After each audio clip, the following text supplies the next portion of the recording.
વિદ્યાર્થી મિત્રો, હું બહેરુની સર જીબી કોમર્સ પોઈન્ટમાં આપનું હાર્દિક સ્વાગત કરું છું.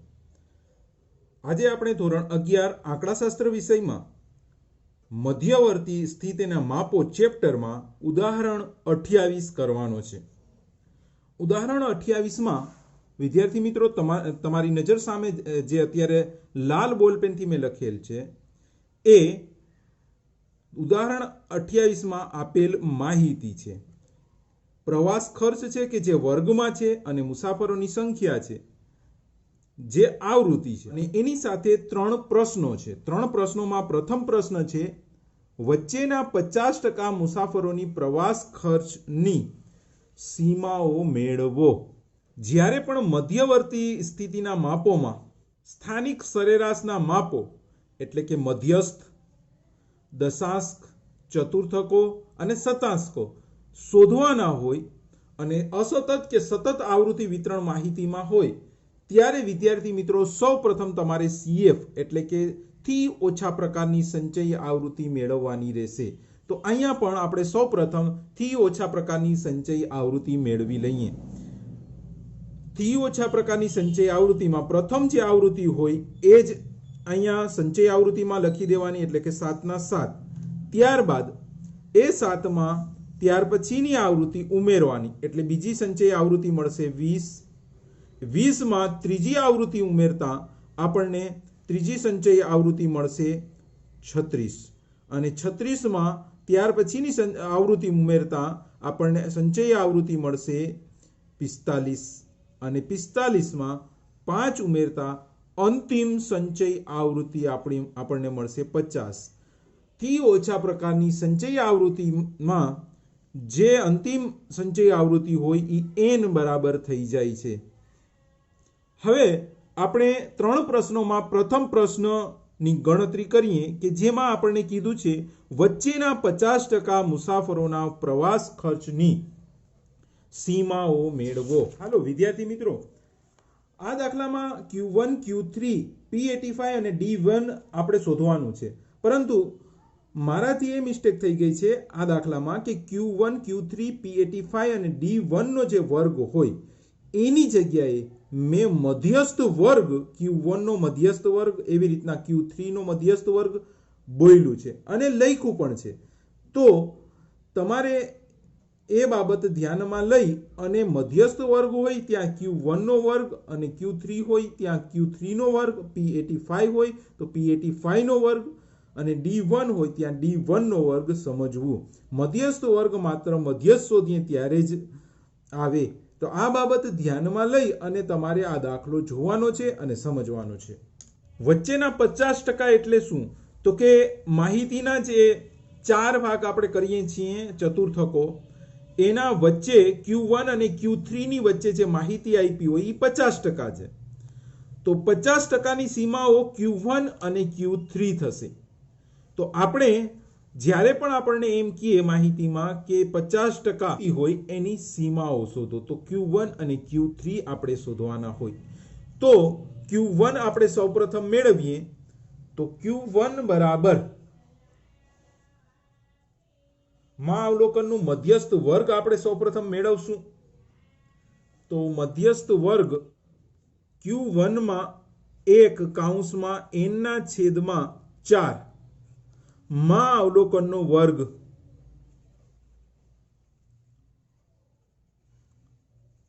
હવે Q1 છે એટલે n છે 50 50/4 માં અવલોકનનો વર્ગ. તો 50/4 કરતા આપણને 12.5 માં અવલોકનનો વર્ગ મળશે.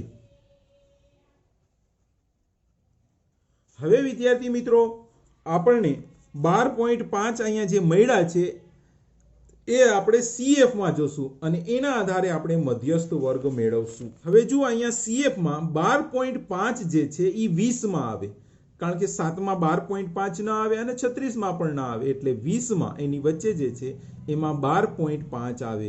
તો સંચયી આવૃત્તિ જે 12.5 જેમાં હોય એની સામે જે વર્ગ હોય એ આપણો મધ્યસ્થ વર્ગ કહેવાશે. તો આપણો મધ્યસ્થ વર્ગ થશે 500 થી 650.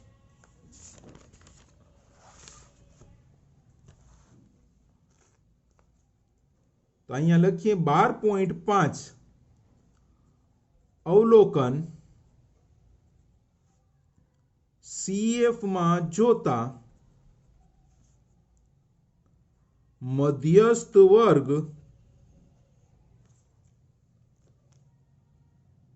500 થી 650 મળશે.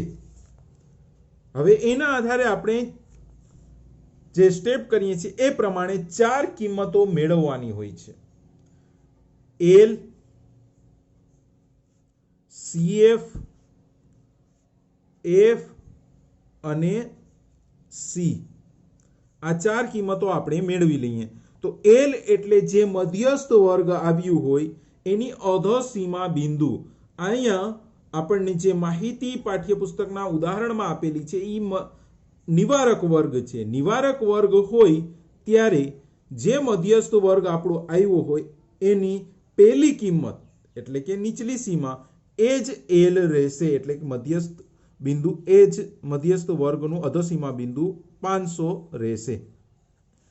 ત્યાર પછી CF અને F આપણે CF માં જોઈ અને મેળવવાનું હોય. CF એટલે મધ્યસ્થ વર્ગના અગાઉનું વર્ગ અને એની સંચય આવૃત્તિ એટલે 7 થશે. અને F એટલે મધ્યસ્થ વર્ગની આવૃત્તિ જે 13 છે. તો CF અને F આપણને મધ્યસ્થ વર્ગના આધારે મળી ગયા. CF છે 7 અને F છે 13 અને C મધ્યસ્થ વર્ગના બંને અવલોકનો વચ્ચેનો તફાવત એટલે 500 થી 650 ની વચ્ચે તફાવત છે 150. હવે આપણે અંતિમ સ્ટેપમાં સૂત્ર મૂકી અને ગણતરી કરીએ છીએ. તો પહેલા સૌપ્રથમ સૂત્ર મૂકીએ. Q1 બરાબર L વત્તા N/4 માઇનસ CF છેદમાં F ગુણ્યા C.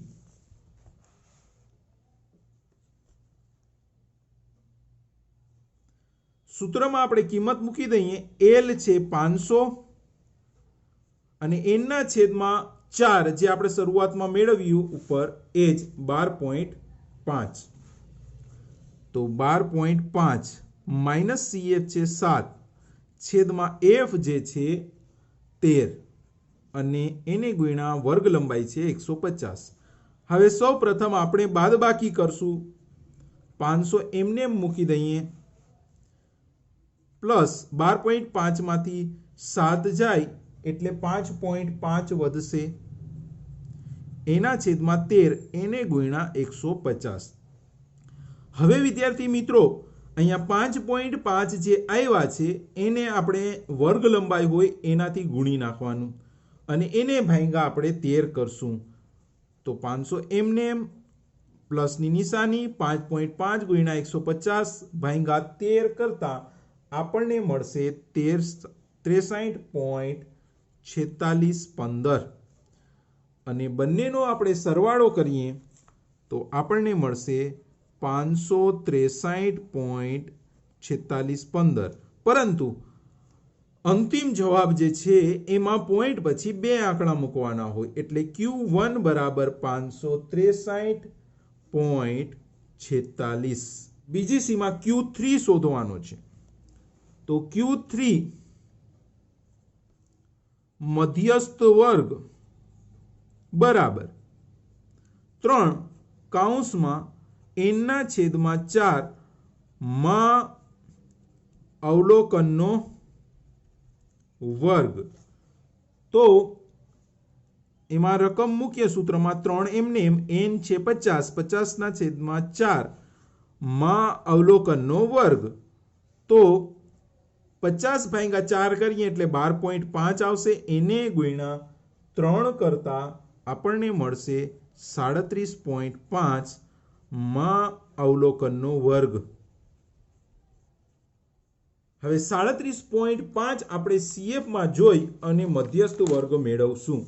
તો વિદ્યાર્થી મિત્રો જુઓ અહીંયા 36 છે અને પછી 45 છે, એટલે 36 માં 37.5 ન આવે, પરંતુ 45 માં 37.5 આવી જશે, એટલે એની સામેનો જે વર્ગ છે 800 થી 950 એ આપણો મધ્યસ્થ વર્ગ રહેશે।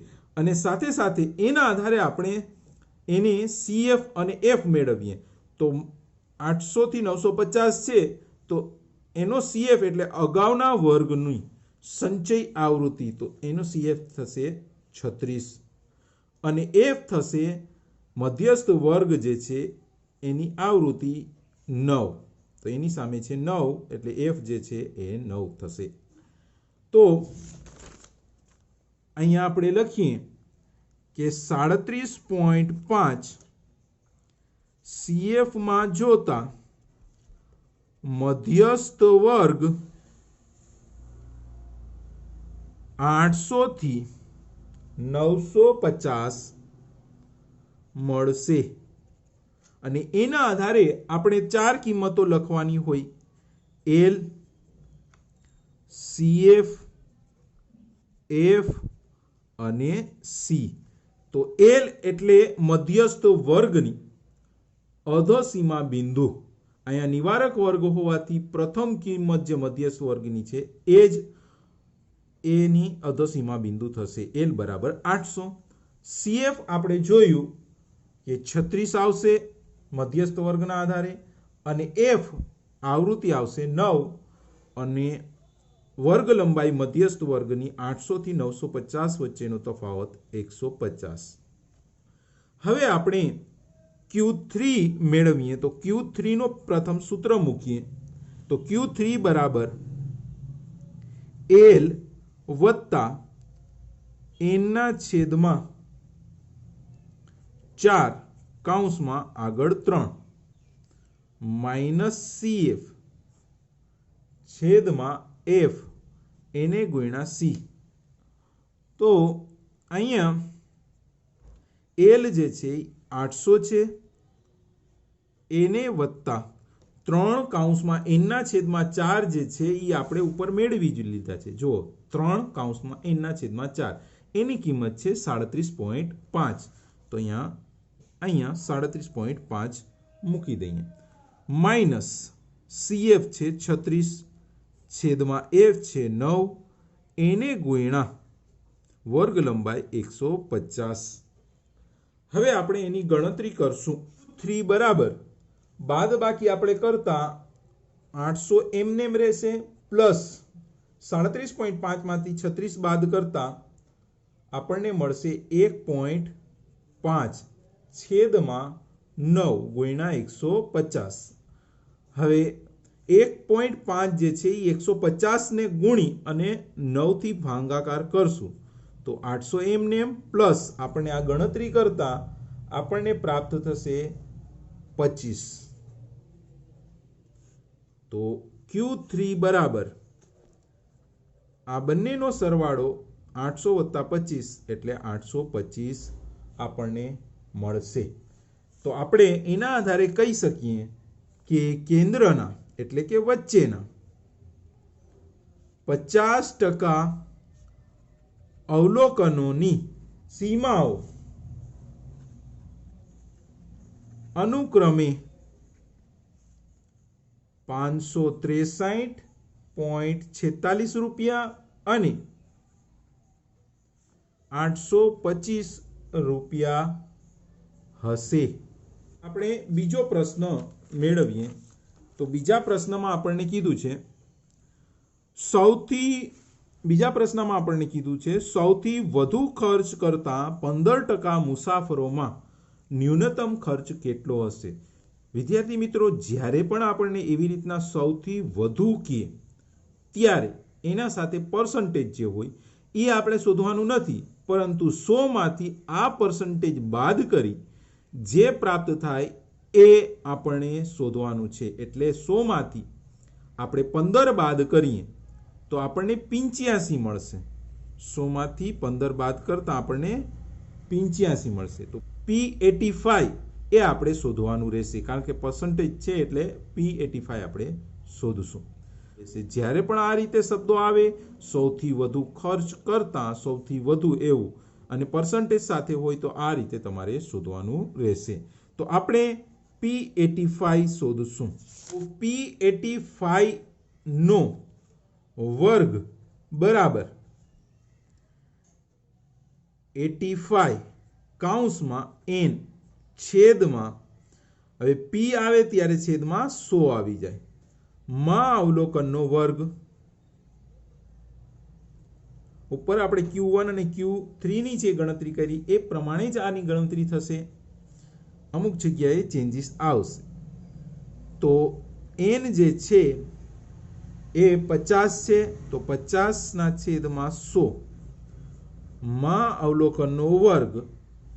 તો 50 ભાગ્યા 100 કરી અને ગુણાકાર 85 થી કરતા આપણને જવાબ મળશે 42.5 માં અવલોકનનો વર્ગ. આના આધારે આપણે CF માં જોઈ અને મધ્યસ્થ વર્ગ 85 નું આપણે મેળવશું. 42.5 જે છે એ 45 માં આવશે, કારણ કે 36 માં તો ન આવે. ત્યાર પછી 45 છે, તો 45 માં 42.5 આવશે. એની સામે જે વર્ગ છે એ મધ્યસ્થ વર્ગ થશે, એટલે કે 800 થી 950 એ આપણો P85 નો વર્ગ થશે. હવે એના આધારે F આપણે પહેલા લીધું હતું એ જ હતું 9 અને CF એ 36 રહેશે, કે P85 નો વર્ગ CF માં જોતા 800 થી 950 મળશે. હવે એના આધારે આપણે ચાર કિંમતો મેળવી લઈએ. L છે 800, જે આપણે પહેલા કર્યું હતું એ જ. મધ્યસ્થ વર્ગ જે આપણને મળ્યું હોય P85 નો વર્ગ, એને વર્ગની અધસીમા બિંદુ જે 800 છે. CF પહેલા હતું એ જ, એ છે 36 અને CF 9 અને C વર્ગ લંબાઈ 150. P85 બરાબર L વત્તા 85 n ના છેદમાં 100 માઇનસ CF છેદમાં F ગુણ્યા 100 ગુણ્યા C. હવે સૂત્રમાં રકમ મૂકીએ તો L છે 800 પ્લસ 85 n ના છેદમાં 100 જે છે એ આપણે ઉપર જોયું 42.5 આવે છે, તો 42.5 અહીંયા મૂકી દઈએ, માઇનસ CF 36 છેદમાં F 9 ગુણ્યા વર્ગ લંબાઈ 150. હવે ગણતરી કરીએ. ગણતરીમાં સૌ પ્રથમ બાદબાકી, 800 એમને એમ, પ્લસની નિશાની, 42.5 માંથી 36 જાય એટલે 6.5 મળશે, છેદમાં 9 ગુણ્યા 150. હવે ત્યાર પછીનો સ્ટેપમાં 800 એમને મૂકી દઈએ, પ્લસની નિશાની પણ એમને કરી લઈએ. 6.5 નો ગુણાકાર વર્ગ લંબાઈથી કરી અને 9 થી ભાંગતા આપણને મળશે 108.33.